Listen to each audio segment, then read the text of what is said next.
Hello friends, today we'll discuss MCQs on resistance welding, laser beam welding and electron beam welding. So I will explain every answer with the help of appropriate diagrams and videos. So let's begin with the first question. In spot welding, electrodes used are made up of. So if you see in this diagram, I have shown the foot operated spot welding machine. The electrode which is used are made up of a low resistance alloy, usually the copper, and are designed in many different shapes and size. So depending on the application needed. So copper is the ideal electrodes to allow the current and heat to flow to the workpiece and to get the weld. And that's why our answer is that electrodes which are used in the spot weldings are the copper. Next question. The spot formed between the interface of workpiece when strong current and pressure is applied is known as nugget. In resistance spot welding, the generally the welding nuggets start to form when the sufficient heat has been generated at the workpiece interface. The magnitude of the nugget form is depend on the resistant form. Also, it depends upon the flow of current and also time during which the current flows. And that's why we can say that the right answer in this case is the nuggets. Next question. In which of the following welding process heat and pressure is applied on the joint but no filler material or flux is added? If you see, I show the example of the arc welding. This is the example of gas welding and thermite welding, in which we are using the filler or a flux material. But in the resistance welding, we are not using any filler material to get the joint. So in the resistant welding is the method to join the two plane metal workpiece together by running an electric current through them, and no filler metal or no flux are added in such type, and that's why our answer is B, resistance welding. Next question. The example of plastic welding is, now we know that there are two type of welding. One is the fusion welding and other one is the plastic welding. In fusion welding, the metal at the joint is heated to a molten state and then it is allowed to solidify without a pressure. And for that, the examples, that is a, even you go for the gas welding, right? Or whether it is a arc welding or a thermite welding. But in a plastic welding, the metal parts are heated to a plastic state and are pressed together to make a joint. Hence, it is known as a plastic welding. And whose examples of the plastic welding, the resistant welding. But in the resistance welding, there are many types. It may be a spot welding, it may be a projection welding or a seam welding. And that's why our answer is the example of plastic welding is a resistance welding. Next question. The resistance welding process suitable for welding ferrous and non-ferrous metal up to 8 mm thickness is.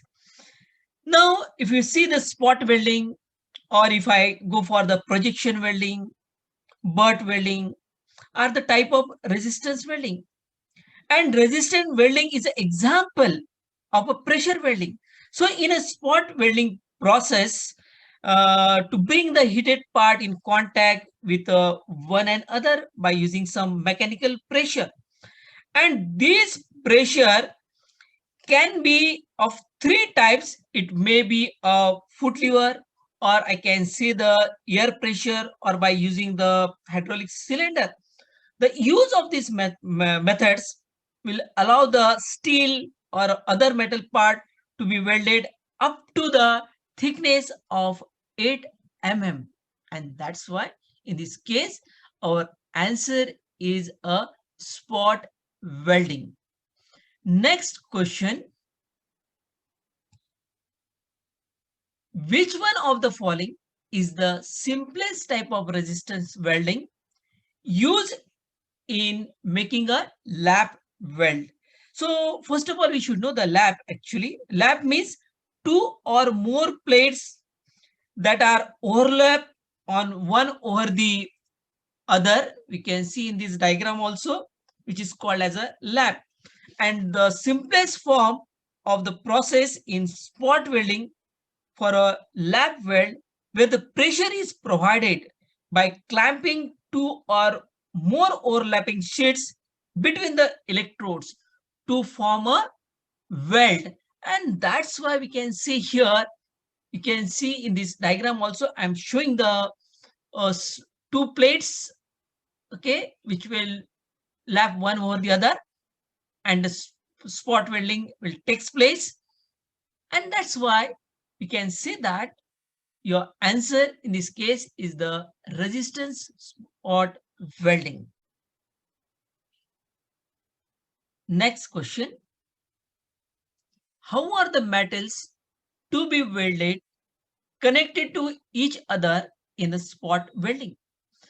Now, in the spot welding, the metals or the alloy parts which are to be welded are heated in their zone, and to bring this part in contact with one another, a mechanical pressure has been applied, which causes to be get connected with each other. Okay, and this which I'm trying, you can see this is the zone, heated zone, and here we are trying to show you that the pressure has been applied and it will get weld. And that's why we can say that our answer is a C, mechanical pressure. Next question. In which of the following welding process these electrodes are used instead of a cylindrical electrode? Now, in a resistance seam welding, disc or a wheel electrodes are used instead of the cylindrical shape. And these are rotated for welding operations. So, which we can see in this diagram also in this process here. In the seam welding process, we are using a disc electrode. And that's why our answer is B, resistance seam welding. Even if you see, the question might ask in this way also, in which of the following resistance welding process electrodes of two copper wheels are used? Means we can use the word wheels or a disc, but your answer will be ultimately the resistance seam welding. Next question. Seam welding is, okay, so in this case, in a seam welding, we can rotate this type of electrodes are used, which is made up of copper. So this rotate continuously so that the workpiece will advance automatically and maintaining the constant pressure. So the current which is applied through this heavy copper electrode is in the form of a series of pulses. So at a interval of times, and thus we can produce a continuous weld, right, in the seam welding. And that's why our answer is that the continuous spot welding process is possible in the seam welding. Next question. Resistance welding is widely used for. Now, if you see here, I'm just showing the diagram here. Here we are manufacturing a steel pipe. I'll show you other applications. This is the assembly of bodies for automobile industries. So here also we can go for the resistance welding. And that's why we can say that the both above A and B are right. And that's why our answer is C. Right?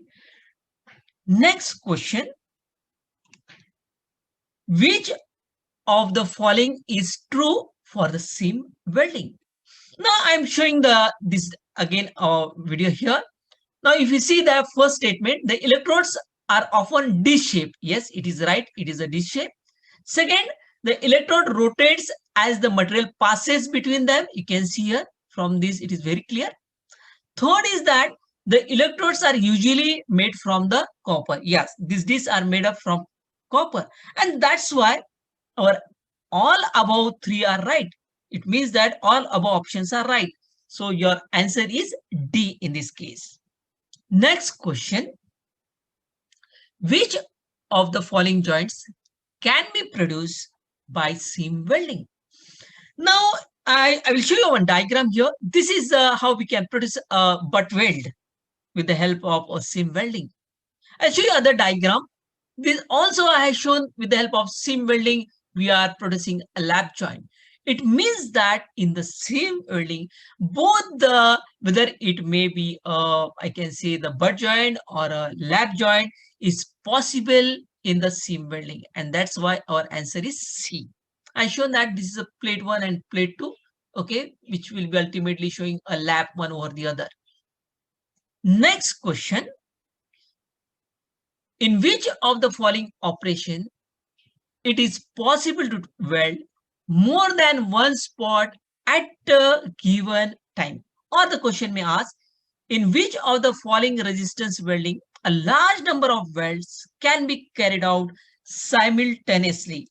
Now, we know that the projection welding is ultimately the modification of the spot welding. The advantage of the projection welding includes the flexibility, as the welder can weld more than the one spot at a time. Also, the welder can position a weld spot more closely to each other than the spot welding.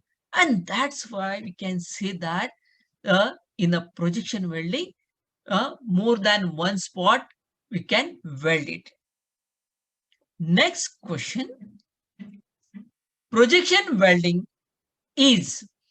Now, projection welding is a multi-spot welding process. So, if you see this example, this is a hexagonal nut which is welded over the square pipe, and at a 3 spot we are welding it. You can see here 1, 2, and 3. So it is a multi-spot welding process. I'll show you other one also. If you see this video, now in this example, the stud is welded on the plate at the various positions. Okay, means that is again the multi-spot welding takes place in this stud. And that's why you can say that the projection welding is a multi-spot welding process. Next question. Projection welding is often used to weld. Now we can go for the, you can see here, this is you can go for the stud welding. Even you can go for the nut welding also is possible here at various spots. Even the crosswire and bar. If you see this particular, this diagram, crosswire and bar, you are bringing the wire together at 90° to each other. They make a point contact, and this then becomes a projection for a projection welding. And that's how we can say that all above 3 is possible in the projection welding. So your answer is D, all of the above. Next question. In which of the following welding operation the pieces are joined by butt joint?